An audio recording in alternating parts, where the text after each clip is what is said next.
Hello and welcome to the Young Film Academy podcast, the essential podcast for teenagers looking to find their way into the creative industries. And today, I'm very excited to be joined by Gonçalo, who is an incredible DOP.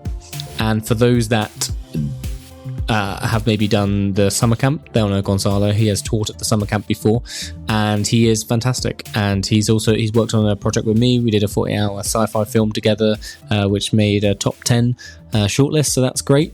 And he is a very knowledgeable, creative and passionate cinematographer who's also taught himself lots of other aspects of film and is navigating that world of being a freelance cinematographer. So it's going to be amazing to speak to him in just a moment about how you navigate that world. Like, should you be buying a camera? What kinds of jobs should you be taking? How do you know when to take a job? All these things, even contracts and stuff like that. Like, what should you expect to get for certain gigs? And all of this is going to be really useful for those that are either passionate about cinematography or even just those that are interested in what that freelance world looks like behind the camera, because there's stuff we touch bases on stuff to do with buying your own equipment, which can be applied to sound and all sorts of departments. So I hope you find this useful. Welcome to the podcast, Gonçalo. How's it going? Thank you. Very good. Glad to be here. Yeah, and glad to be chatting. This is for the second time in 2 days, 3 days. Second time in 3 days. So me and Gonçalo, we recorded another episode for a different podcast. Yes. Do you want to tell us about the podcast? Yeah, it's actually my podcast, which I created a week ago or so. Mind blown. And so it doesn't have a name yet. Right now, like on Spotify and YouTube and whatever, it's just literally Gonçalo Valle, the podcast. So yeah, I'm very original, as you can see. But maybe one day we'll get a name. No, it's good to have your name up there and centered, because then you become the brand, which then makes it easier to sell, I think. And then people are like, I want him. I don't want just, it's the pitfall of the Young Film Academy podcast. It's not the Dan Allen show. Even though, spiritually, like 10% it is the Dan Allen show, it's obviously not. And I'm here as an embodiment of young filmmaking. But if it was called the Dan Allen Show, then I could demand like a triple pay rise. Sounds good. Is what I'm saying. The Dan Allen Show. I would definitely watch that. Dan Allen, would you join? Yes. Would you join? Or did you just do like a mid-show sabotage where I just sort of like jump ship and then just like try to take the listeners with me? Mm-hmm. James, I know you're listening. Don't worry, that's not going to happen. Sounds like a good idea. Obviously, we have a lot of fun here making the Young Film Academy podcast. So, no, this is it's an amazing place to sort of connect young people to filmmakers in the wider world, which is yourself as well, which is also part of your angle with your podcast. You're speaking to filmmakers. And chatting with them all things movies as well. And what was also really nice is we touched on sort of mental health in the film industry, which I thought was really key actually. And I think I mentioned to you that was sort of something that I'd heard in a lot of oddly comedian podcasts. I don't know why. Maybe it's just it's arts. It's the arts world where you're having to spend a lot of time in your own head, and inevitably spending so much time in your own head can derail you. Feels like the wrong word, because it feels like you're like off the rocker, whereas no, it's just sort of part and parcel of the journey, is sort of having those highs and lows and stuff. So it's a really beautiful exploration, and I think you asked some wonderful questions about what that's like. So do go and check it out. We will put if we can't put a link, then we'll put exactly what the listeners would need to copy and paste into Spotify and Apple and whatever to find the podcast. Is it just on Spotify or is it on Apple as well? Right now it's just because it's mainly a video show, so it's mainly on my YouTube channel, but it is also on Spotify.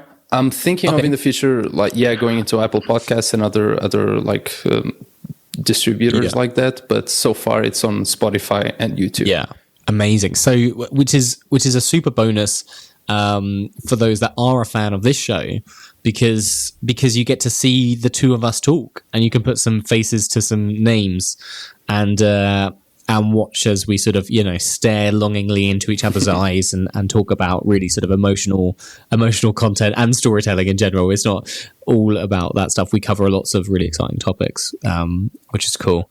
So no, it was nice to have a video aspect for it. Luckily, I dressed for the occasion and put on a suit and tie.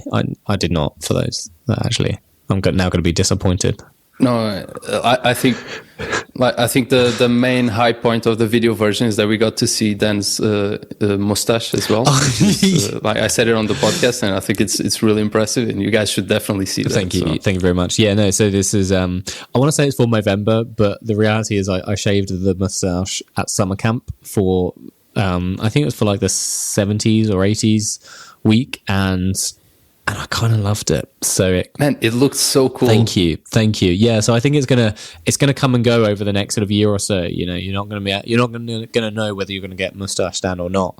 But you could do. So it keeps it exciting. It does keep it very exciting, doesn't it? Keep people on their toes. Whereas you have a far better sense of reliability. I know I'm going to get sort of. Yeah, not exciting. Bearded Gonzalo looking very manly, which is, there's something about that which I don't know, it just fills you with confidence, I guess. Just the beard. Thank you. I think the difference and the thing that most people don't know is that underneath this beard, I don't have a chin. So that's where the confidence comes from. My chin literally ends here. Gonzalo is gesturing just below the lip. It just pretty an much illusion. Pretty much. There is no more chin. I'd be interested. I've never seen any pictures actually. I would be interested to see. Do you have some that you can send me? I won't post them, I promise. Yeah, or I could use it for like it's the image that goes out on social media to promote this episode. Yeah, people are going to be, who the hell is this guy? It's like an inverted version of Gonçalo. And people are also going to be like, what the hell is this episode? Like, what have they talked about so far? It's just like beards, sort of mental health, sort of other podcasts. Basically, this feels really meta so far, I think, is sort of where we're at. Which I'd love. It's got a beauty to it. Yeah, no, I'd love to do like a weird sort of segue where sort of it turns out that actually the topic is meta filmmaking or postmodernism, but it's not really, is it? It's here you go. Here is the segue. It is surviving in the world of filmmaking essentially, and how you survive as a freelancer, which is obviously something that you've been doing. So first and foremost, you're a cinematographer? Is that how you would define yourself? It's certainly how I've always thought of you. Yeah. Mainly, I do work as a cinematographer, even though that I try to not, I guess, like restrain myself in sort of what I do. I try to be as flexible as possible because, especially from the beginning, like working in very small sets, I kind of had to learn to do a little bit of everything, and I kind of love doing a little bit of everything. But usually when I'm working within like more of a structured team, I tend to take care of cinematography. When you say a little bit of everything, what's sort of like the weirdest thing you've ended up doing? Oof, I've done a lot of weird things. I think, well, obviously, lighting, camera, I've done producing, a little bit of writing as well, directing, basically a little bit of everything, even sound recording. I've been trying to get more into sound recording because I just realized how big of an impact it has on the quality of a production, basically. So yeah. Oh, I mean, it's an inhibitor in a way, right? It's one of those things that often it will get no praise if it's really good, whereas really good cinematography will often draw people's attention and go, wow, that was a really cool shot. Whereas like really good sound, the compliment is people don't talk about the sound, whereas really bad sound, people will sometimes talk about it. Whereas bad cinematography, sometimes people will get like, oh, that was edgy. Whereas bad... Creative choice. Yeah, creative choice. But backed up more so than by the sound. Like if the sound is excellent and the visuals are weird or a little bit dodgy, then it does start to feel like a choice, a creative choice, which is why, as you're saying, sound is so important. And you should never scrimp on it, which is, I think that's been a YFA sort of ethos for a while, and trying to get people to stress sort of how important that is. from recording and also dealing with it in post as well, I think. So I think it's sorry, you go.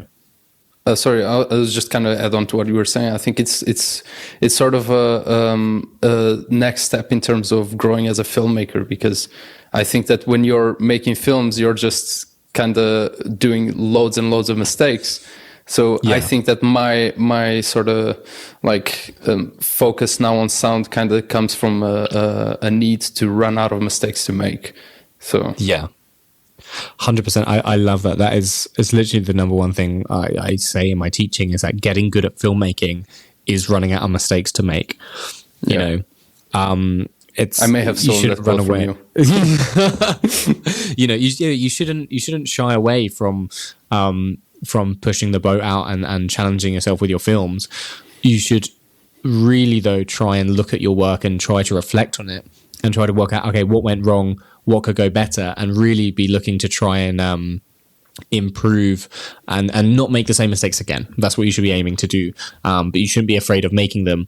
And every single mistake you make is fine, because it's something that you're not going to do the next time. And then your film is just going to get, or your next film is just going to get better and better and sort of more and more refined throughout the process. Yeah, definitely. And I think that that's even from a like financial standpoint, like you because like we were talking about sort of like making filmmaking your money maker, I guess, like being a freelance filmmaker. Like you also have to run out of mistakes you make in terms of even like contracts and all this sort of stuff that people don't really talk about that much. Yeah, which are really annoying mistakes to do. Yeah, so I mean, I have one lesson in that. You know, if someone is promising you money on the back end, most films don't make money. So just be aware. Don't do it because you think you're going to make millions off the back end of a film. I've got back ends on like a bunch of films, but only one of them really has actually delivered any money. So I would be mindful that you are unlikely to see a return on most things. So therefore accept that. I'm not saying don't do it because you won't get it. I'm saying accept that and know that, can I afford to do this? Like if the only pay you're being offered is back end residuals, just be aware that may not materialize into anything. See that as like a nice bonus that you might get, but don't factor that into the budget of your year.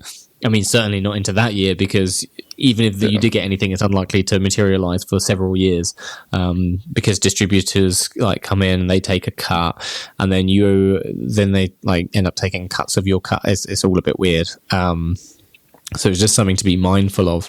I don't know. Have you been burned at all by any contracts, or have you generally been quite fortunate in your journey? I've definitely made a lot of mistakes before. And I think probably the first mistake that I did make was just not do contracts at all when I was starting to get into freelancing. I was just, it was just based on a lot of trust. And sometimes that's good. Like if your father asks you to shoot something for its company, like a little advert or something, like the chances of him trying to rip you off are really, really low.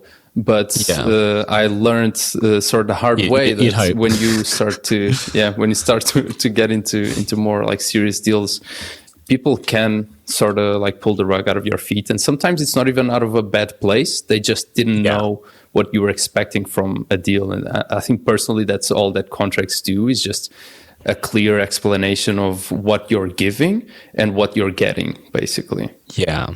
100%. And that takes time to build up the confidence to talk about that assuredly and know that you're not being difficult by talking about what you're going to get from it. Ultimately, it has to be sustainable. And also, especially if you want to be a cinematographer, because you often end up bringing more to the table than just your services and time, and more than even just your ability, because often in the indie world, so often you're asked to bring your own camera and stuff, that's saving the production potentially hundreds, if not towards thousands of pounds a day.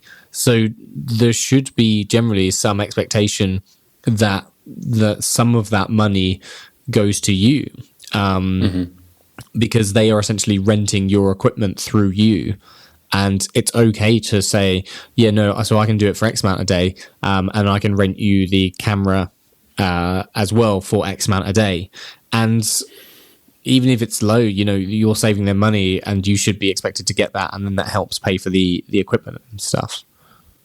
Definitely, because I think that some people don't really put into account the basic costs of even owning equipment. Like if you're going to buy, for example, like I have for example, a red camera, a red Scarlett. And when I bought it, it's like you buy the camera, but then you also need insurance. Like you need all these sort of things that it's like it would be really dumb of you to put all of your savings into something like a camera or lenses or whatever, and then just run around hoping that it's not going to break, because it's a tool. Tools break, and you need to be ready for it. Oh, I know firsthand. It's been mentioned on a podcast before when we went through like 3 monitors on a feature, and that was painful. And one of them was the red monitor. So those monitors are not cheap, and they're certainly not easy to replace or fix. You often have to like speak to Red and stuff like that, and that's when, like, if you don't have insurance, it's a lot of money that you quite possibly and probably don't have just sitting around to buy a new one. So just like, being covered. It's a bit like, you know, having just about enough money to buy a huge mansion, and you're like, oh great, you know, I'm going to get this huge mansion. It's like, but you literally do not make enough money to power that mansion. So, you know, it's going to cost a lot of money to heat it. Can you actually afford that as well?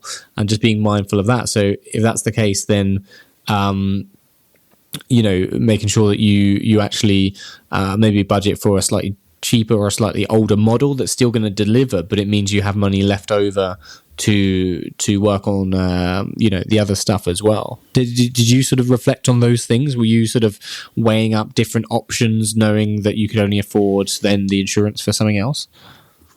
I mean, I do have this a way of taking things that I try to throw myself head first and then kind of like build the plane as I'm landing, I guess. Build the I don't know, airport as I'm landing. I don't know the expression, but basically, it's beautiful. Thank you. What I thought was that, like, if I make this sort of investment in myself, it'll bring more value to the table, and that's not always true. Like, because, I mean, I think making investments in yourself is good, but that doesn't necessarily need to be a new camera or fancy lenses or whatever. It can be a course that you're taking, or even, for example, like the summer camp, or even stuff that Young Film Academy offers. It's a great investment from a standpoint of you getting better. And when you get better, then you have more value to offer to clients and people that you're working with, which means that then if you're able to justify that value and explain it to them, you're also able to obviously charge more for them. Mm-hmm. So for me, what I thought was like, okay, I'm going to buy this camera. It's a financial risk. But then I also thought the type of jobs that I'm going to be able to book are going to be bigger. Because I do have the tools that allow me to produce better quality work. And stuff like insurance and all that sort of thing are things that I can even use as arguments to negotiate on my part. So I think that's kind of the mindset that I had going into it. So did you look at it as, it's not just I'm buying this and it will exactly make its money back, but I'm going to buy this and it's an investment on the types of jobs I'm going to get. So it didn't need to balance out necessarily exactly on the books. And also, you still have the asset of a camera that you could hypothetically sell on to then get another one. Is that how you sort of framed it in your mind? Yeah, pretty much. Like, I think that cameras are things that their value depreciates a lot. Okay. So basically, what that means is that if you buy a camera for like £15,000 today, probably in 5 years it's going to be worth like 5,000 or something. Yeah. So it's not a worthy investment if you just buy it and then leave it there collecting dust, then resell it. But what I thought is that even if I'm not able to charge more, even if I'm not able to, I guess from a financial standpoint, make a return on this camera, the work that I'm doing is gonna like have way better quality. And from a creative point of view, I just thought, what's the point of me not making the best work that I can ever make. Yeah. And that doesn't mean that it's going to give me a return financially, but it gives me a return from a happiness level, I guess. Yeah. Of knowing that I'm doing good work. Yeah. Or just the happiness level of waking up and being like, hello, red camera. Sort of waking up next to it and being I may or may not sleep with it. So, I mean, I've seen your van, so I know that you, although don't quite sleep with it, it's basically the next best thing, right? It's sort of sleeps pretty just much beneath you. Pretty much. Yeah, I basically sleep on top of it. Yeah. So yeah. So when into your sort of freelancer life did you look to buy a camera, and when did that become a logical step? Because I know obviously there'll be some teenagers being like, oh wow, do I need to go out and buy like a red now even? And that's probably obviously not economically viable. And even if it was, is that something that's going to be of value to a 17, 18-year-old, you know? Yeah, I think that I know a lot of people, especially I've met a lot of people at university that were really against buying equipment, because they were like, okay, obviously at the university that I was, they did have a great selection of camera gear that we could use. But their idea was that, okay, I'm going to get hired and then I'm going to rent equipment, which is a viable thing to do. Mm-hmm. The main thought that made me want to invest was to reduce the friction that there is between me coming up with an idea and me being able to create something. So I just thought that like, okay, if I want to shoot something, I'm going to have to go rent a camera, try to see the days that the camera is available, then go pick it up, bring it back, shoot the stuff. And when you start doing that stuff, all of a sudden there's a lot of friction. And that can be the difference between you creating something incredible or just not creating anything at all. And I do think, like, I obviously didn't get into filmmaking and 1 week after buy a red camera. Like, I had been doing it for years and years, and I have been using, it's always a step up, but I started with really, really, really crappy cameras because that was all that I had access to. So I do believe that you need to try to do to get as much quality as you can afford, but it's not smart. For example, if you're starting out to make films, to put your focus on the gear, because the most like a camera is a tool. It's like if I'm trying to build a house, I can buy the fanciest bricks ever. But if I don't know how to build a house, it's still going to be a terrible house. So I think you need to first learn how to tell great stories, and then think about investing in the tools in order to help you to do so. No, I think that's such good advice, and there's sort of ways to do that. You know, even if you're thinking, I do want to be a cinematographer, then there's books that can teach you about cinematic motion. And sort of how to use the camera. I'm not as good in terms of reading as I would like to be. I did read a couple of books when I especially in terms of, it wasn't as much reading, but I was looking at a lot of framed references on shots that I respected a lot, and then breakdowns on how to get that look, I guess. But I think that specifically with something like cinematography and all those things that are like, they're basically based on, it's almost like a language that you have an idea in your head of an image, a shot that you want to get. And the more you learn, the easier it is for you to then express that on a visual matter. So film or photography or whatever. And I think that the best way for me, at least, to learn languages is by practicing them. So what I thought was like, okay, I can sit down and read or watch some of the best films ever made and try to recreate that. Or I can just go out and shoot loads of stuff.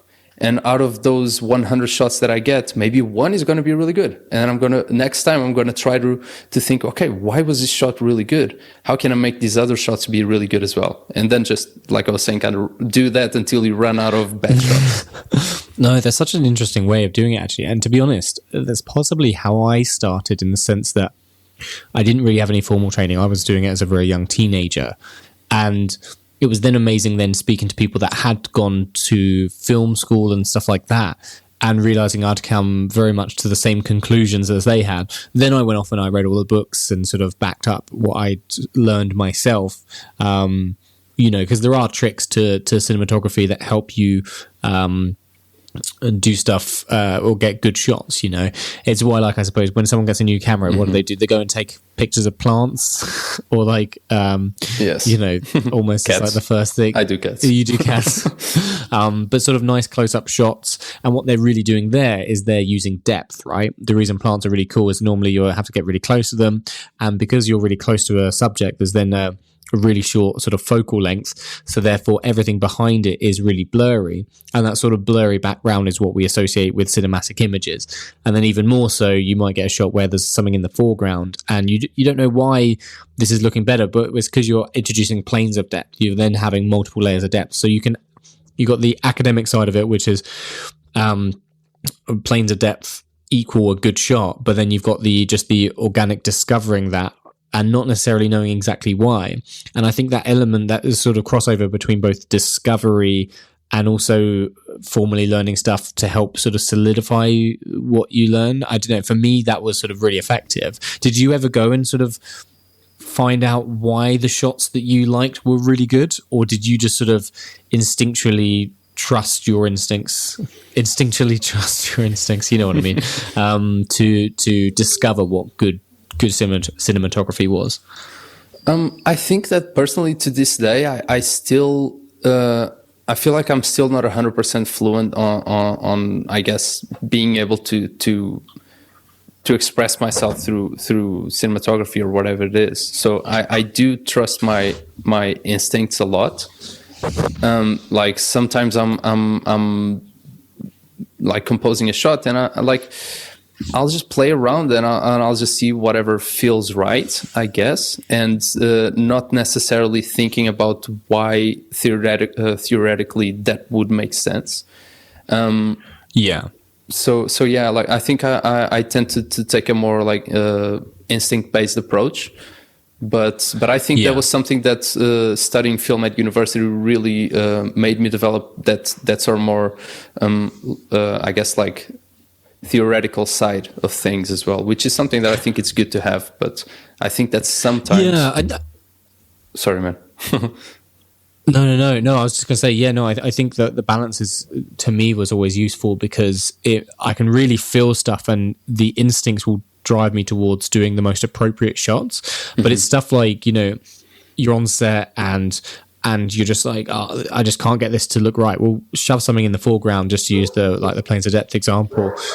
The moment you stick something in the foreground, you're going to suddenly introduce a new dynamic to the shot and just make it slightly more cinematic, which will help out. But then that is very much leaning on the academic side of things. It's just like, okay, I need just something to spruce up this shot, and then being like, okay, let's flick through my brain of the things I know that can help with stuff like that, to really help. Or why does this look rubbish? Well, it's because you're filming like two people up against a white wall. Yeah. It's like, there's no contrast there. Is there?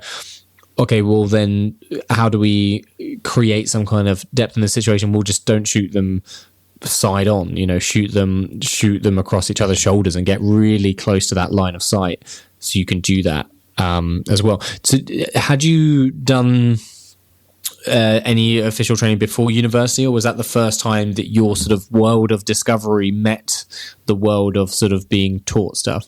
No, that was definitely the first time. Until then,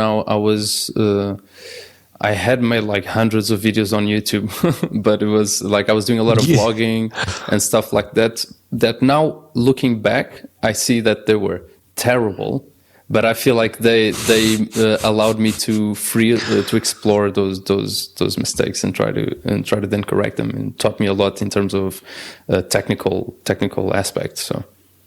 But the university was definitely the first time that I actually looked at it from a educational standpoint, I guess.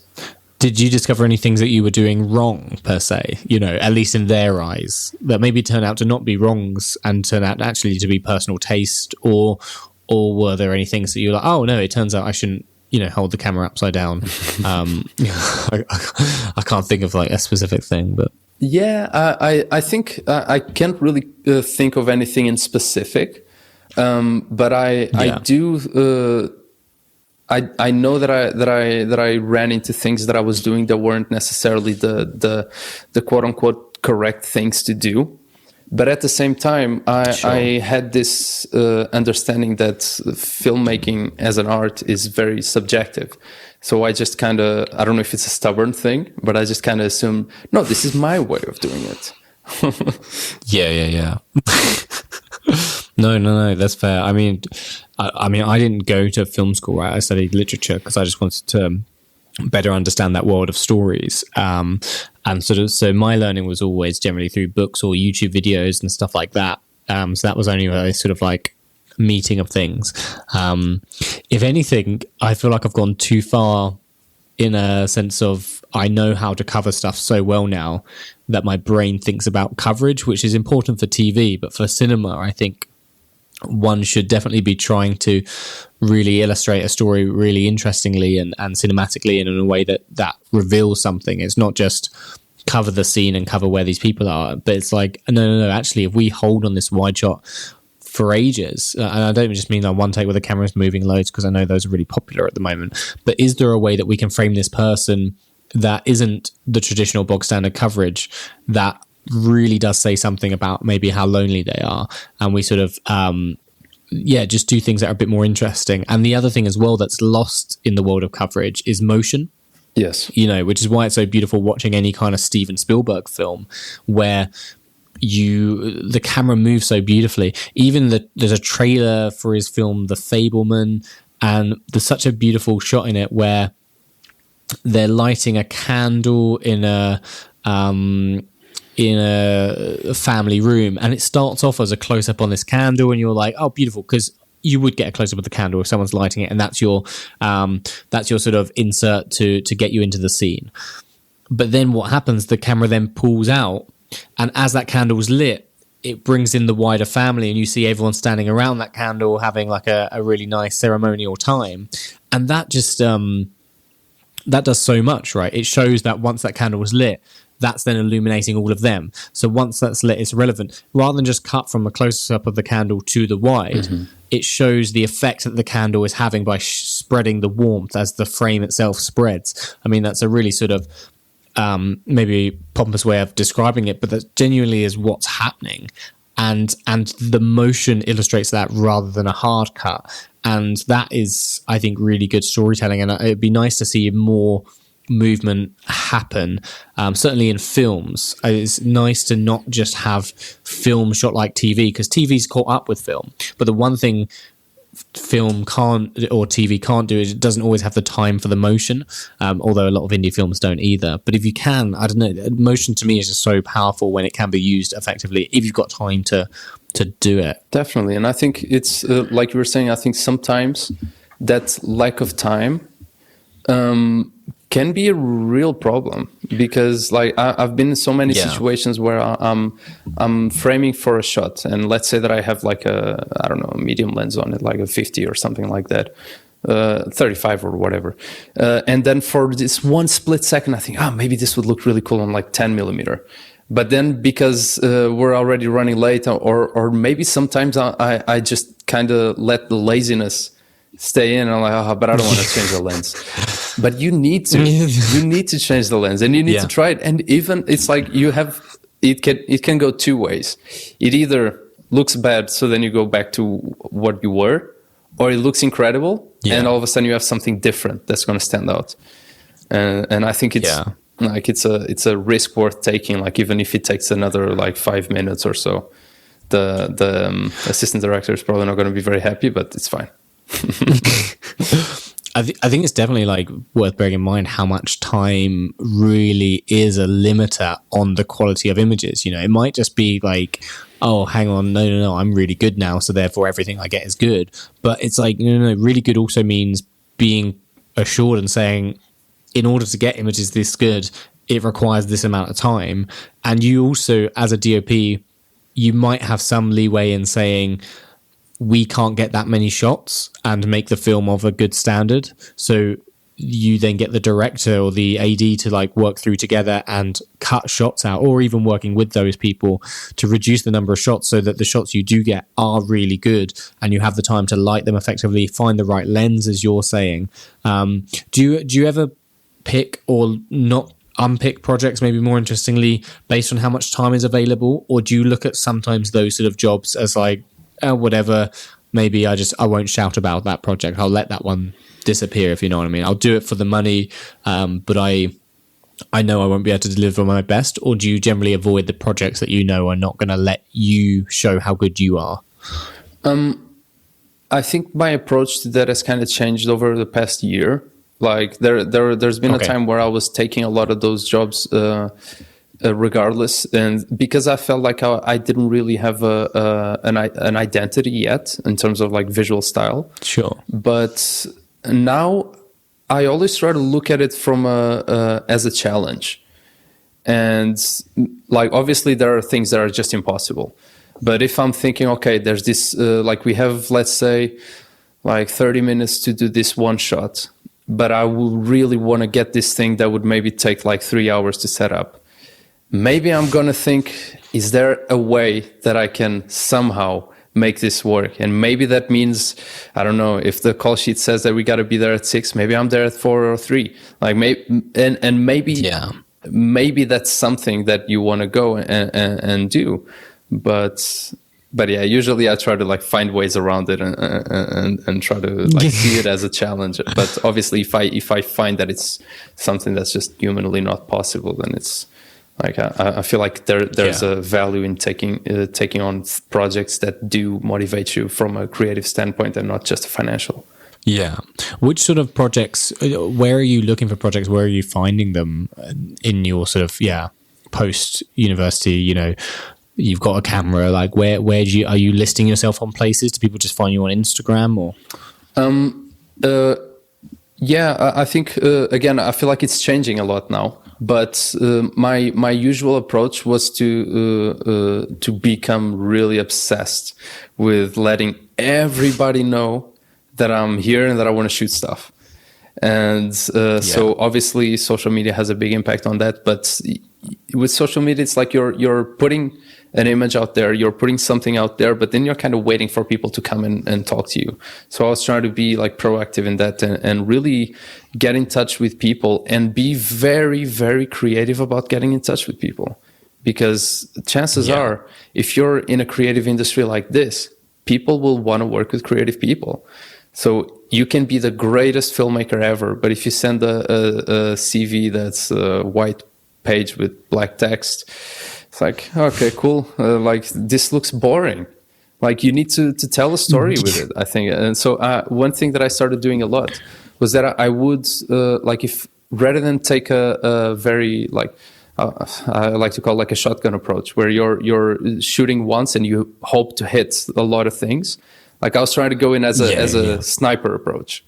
So it's like I'm not gonna rather than send out 100 job applications, I'm gonna send out maybe 5.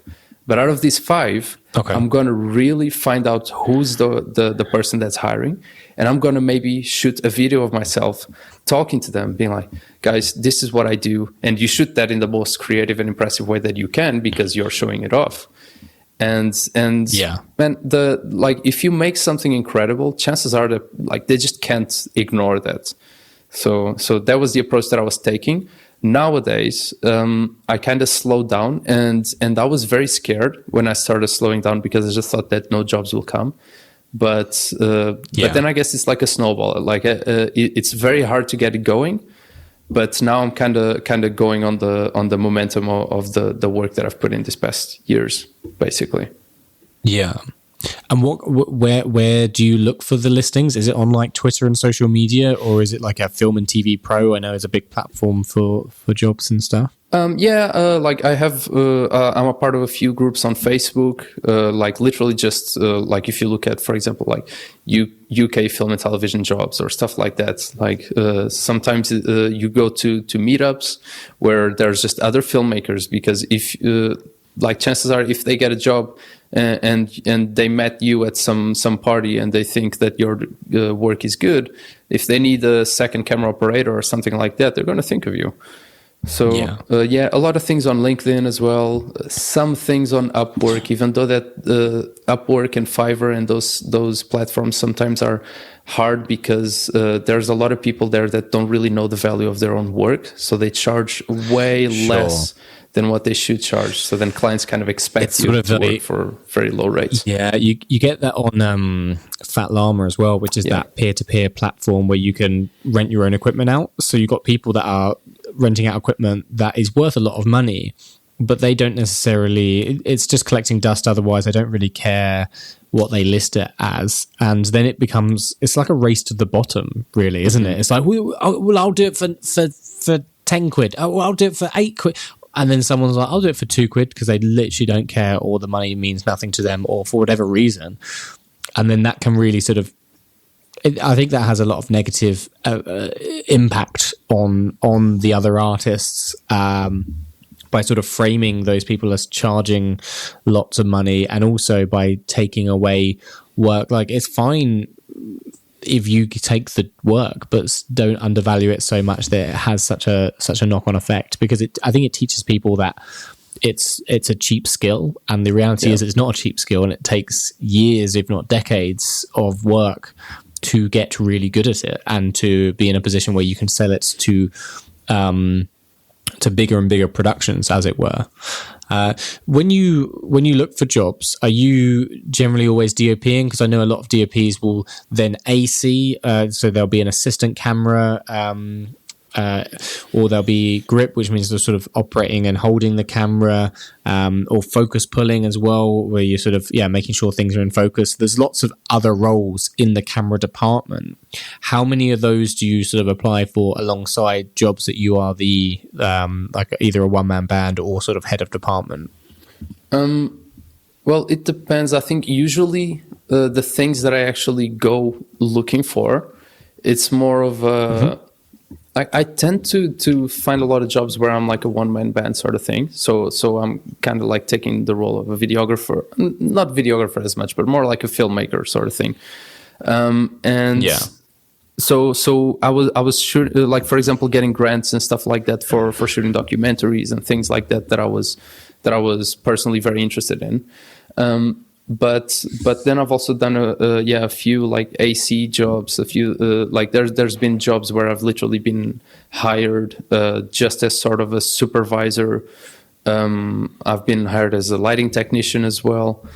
I think at the end of the day, like with experience, you start collecting these skills that then you can use as extra ways of capitalizing on them, and extra ways of then meeting more people, which then brings you more jobs and stuff like that. Like I've even, for example, I told you that I was trying to focus a little bit on getting my sound quality better. So now I've invested on some like sound equipment, and even that has started to get me some like people wanting me to go and record sound for them, which is something that I definitely don't feel qualified for. But and something you didn't see happening maybe the start of the year. Definitely not. No. And are you taking those with joy, or are you seeing those as just like gigs to like, you know, fill in your calendar and stuff? No, I take them. I like taking them because it's a different perspective on something that I already love. Like I have no idea what it feels for a sound guy to be on set. So I wanna know that. And sometimes it's even like, I think from a perfect world, I want to be able to shoot what I want, and have as much control over that as possible. And for me, I think that means learning how to do a little bit of everything. Even obviously that's on a perfect world. It's very hard to do stuff like that. But I take some pleasure from knowing how other departments work as well. So do you see yourself moving into like directing down the line, or is it documentaries? Like, I'm just thinking of like the kinds of roles where you would have that sort of full control. Yeah, I think probably the closest that I would think would be directing. Whether that is fiction or documentaries or whatever, I'm not sure. To be honest, I think because I have a lot of I'm considering other options in terms of maybe not so traditional ways of tackling filmmaking, because what I am really passionate about is making films. And if that means shooting like really high budget things for millions of people to watch, that's cool. But maybe that means shooting really, really polished things for maybe 100 people to watch. And maybe if that makes sense, and if I'm happy with the work that I'm making, then I would consider that a success, I guess. So I'm trying to see what that means for me. Amazing. So last couple of questions. Firstly, obviously we've heard a bit about you were sort of filming stuff in your sort of earlier years. Was there anything else you were doing either during your sort of early childhood or early teenage years that sort of set yourself up to be where you are now? I think when I was younger, I was very, very bored. And the thing is... Be bored, guys, be bored. Yeah, just be bored. Stop listening to this. Be bored. I'm joking. But I do think that because I was so bored, I was just desperate for things to do. So I just started playing around with back then it was my dad's camera, and started making little like Play-Doh stop motion films and random stuff like that. And I think that now looking back at it, I know that was the thing that kind of planted the seed in my head of like, okay, man, I can do cool little things by myself. Like I don't need to be constantly hanging out with friends or constantly with this sort of like dopamine rush, I guess. So I think that was the thing that kind of opened my eyes to it.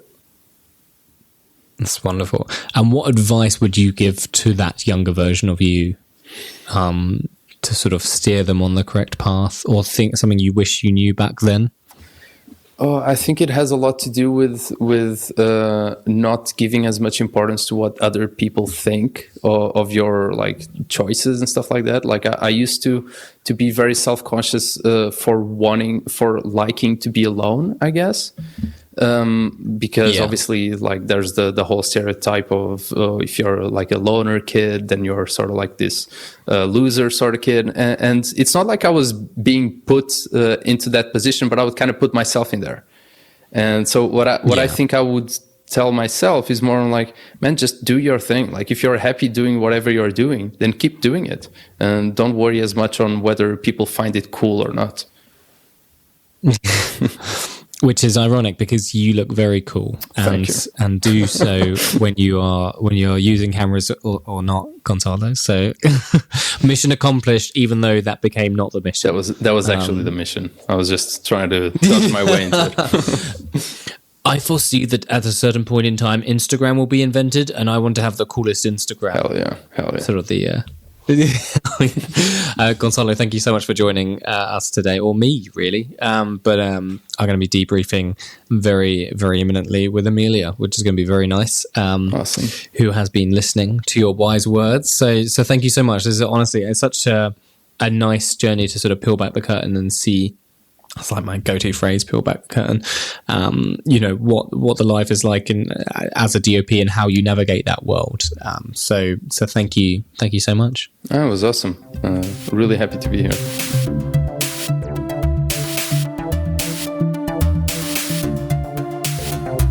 And now, joining me for the final section of the podcast is writer, director, and actor Amelia Siandra. Thank you for that beautiful, esoteric, unusual accent that you introduced me in. Not interviewed. This is going so well. You are welcome. It's going great. It's going very good. And life. And so stuff. what a convo with our good friend Gonçalo. I know, friend and family of Young Film Academy. Absolutely. The man, the myth, the legend himself. He is wonderful. It was really nice, sort of just chatting with him about that sort of freelancer world, and I feel like we got like a real sense of what that life can be like. You know, there's an element of having your goals and ambitions and as like a focus, it's sort of a thing that you're orientated towards and pointing your sort of arrows at, but then also about navigating the journey. You know, it's never a straight line. It's a bit like, you know, even if you sail across the ocean, the waves are choppy and you don't necessarily stick to a perfect straight line the whole time. You still have your sense of direction that I think is useful and really important, because that's what sort of is going to give you this higher purpose. But then you also navigate the world in a more wild way than that, I suppose, which both of us have experienced. Yeah, I think, sure. you know, I think then it's not something I think you hear a lot when you're a young person. So I'm glad that we're saying it to our young people who are listening. Is I think we have a tendency in Western society, especially, to believe that things are linear, that your kind of life journey is supposed to be go to school, graduate, maybe go to uni or go to college, graduate, get a job, get a partner, have a child, and like you're supposed to sort of tick these boxes in this very linear fashion. And I mean, I don't think in any industry that's true, but I think especially in the creative industries, it's just so squiggly. It's never point A to point B. You know, you go point A to point M, and in between you go all over the map. And I think, you know, my own journey, my own trajectory has been so up and down. I mean, I stepped back from the creative industries for 2.5 years and worked in a corporate job. And I was miserable and I came back pretty quickly. But you know, I did learn a lot doing that. And all of those skills have really come into play in helping me do the return to freelancing. And I felt the kind of joy in returning to freelancing, because I think it is a balance between control and chaos, in a good way. You know, it is about figuring out what you need to do, like you said, to achieve that goal that you have that's there, to know where you want to go, but also understanding that the little stops you take along the way are good things. They're not maybe stops is the wrong word. They're little visits that you take along the way. You know, they're little way stations rather than stops. 100%. And I think being ready for that, being ready to sort of explore different things and being positive, I think if you understand that, then you can navigate it better. And if you can think positively in terms of, okay, what can I gain from this opportunity? It might not have been an opportunity that you saw happening on your journey, but it's one that inevitably will teach you something. Everything has something to teach you if you are ready to learn. 100%. So, yeah, and I think you just need to have that mindset that's going to help bolster you and allow you to grow. Because I think we should all keep growing. I think that's really important. I think the moment you become, you know, an immovable rock in a moving stream, as it were, those are like, there's so many cool older people, but I think this is a weird tangent. But the older people that we maybe disconnect with the most, people that are from like older generations, and this can happen with younger generations too. It's just the people that have been like, nope, this is me, and it's completely avoidant of the fact that life constantly changes, and if you become that rock in that stream, then you're going to struggle to connect, because everyone is moved further down everything the stream. will wash over you. Yeah, absolutely. That idea, you know, 100%. just being connected to and happy about the idea that you're always a work in progress. You know, that's really I think what you're saying, right? Is that you have to, change is always going to come. And ultimately, it's about how you respond to change. And if you see change as a bad thing, as everybody is probably naturally frightened of change, but you have to be able to conquer that fear to kind of see it as a positive. And also, what you get from an experience, it can really vary. I mean, maybe, for me, those 2.5 years in corporate, I did get some character building things, but I also got some money, and like financially that allowed me to leave that job and produce one of my own plays because I had the money to do that. So, again, it's always kind of this balance of, what are you doing that's for you? What are you doing that's to survive, to make sure you can pay your bills and eat a meal, but also that you're developing yourself as an artist and as a person, especially. Yeah. Oh no, 100%. I personally, when I left university, I found that a really jarring experience. Because as you're saying, you have a sense of a path when you go through school, and then you maybe go to college, and then you maybe go to university, and then maybe you even do a master's as well. Maybe then you do a PhD, and all of those things have got this pre-built-in journey and a timeline for you. Like, you're going to be graduating at the end, assuming you actually pass. Right. you know exactly what's going to happen, and it gives you this sense of reassurance. And then suddenly you're operating in a world where there are no assurances, and there's a real disconnect between life before and after. And I think some people make that jump really, really well, but I think certainly in the arts, it's a really challenging jump to make if you're not ready for it. Well, yes. So I think it's just important. And I think also we don't talk enough about how difficult that transition actually is. You're so right. Going from a world of assurances to a world without is terrifying and difficult. And also, for many people, they might be, you leave home perhaps to go to uni, but many people after uni or any kind of training they do, they then move out, and could be the first time you're living on your own. That's difficult. All of these kind of other elements that come into it aren't necessarily discussed. And I think it's good to say to young people, you aren't alone in those feelings if you end up having them, or if you're having them right now. That is, I think, a pretty universal experience. Some people might be more suited to that jump, but it's always tough, and it is a part of, it's just a part of the journey ultimately. Yeah. And I think, you may convince yourself that you're going to leave university and immediately get like the best job that you want in film and TV.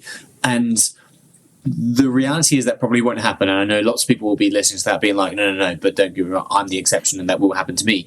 It may do. But guess what? More people that are successful, that didn't happen. Mm-hmm. The higher percentage of people have to try and figure things out, have to make some mistakes, have to learn from those mistakes. That's the majority of people. And that's the successful ones still we're talking about here. I'm not saying it's not going to happen. What I'm saying is that you have to be ready for the uncertainty and making it happen your way, because even out of the successful people, a lot of them didn't go straight from university and get that Orlando Bloom style acting gig. Do you know what I mean? That's not, and certainly as a director, you're unlikely to be trusted with a huge budget. In fact, near impossible to be trusted with a huge budget at, say, age 21. Right. It's just not going to. Yeah. So you've got to find your way of navigating that space and be ready to embrace the journey ahead that you can build your success upon. I always think about how Harrison Ford was a janitor when he.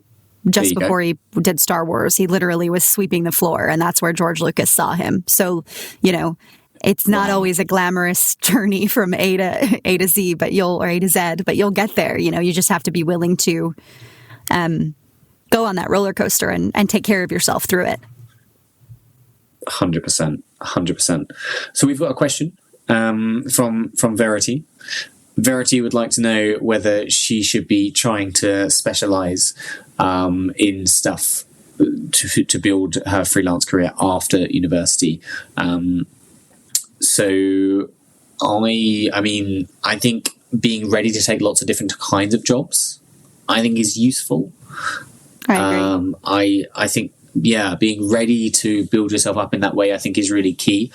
But I think having a focus is also really healthy. Yeah, I think knowing what you want is important, but also, if you know what you want and what you really want is X, and then you don't do anything. Tell me what you want, what you really, really want. If what you really want is X and you refuse to do anything that isn't X, you're not going to develop. So it is about hold on tightly, let go lightly, right? It's about knowing I want to do this. Okay, this opportunity isn't coming in. I'm not finding how I can do this. So let me do something else that's on the path to that, but isn't the same. I mean, when I left undergrad, when I left uni, I moved to the Dominican Republic and I was a teacher.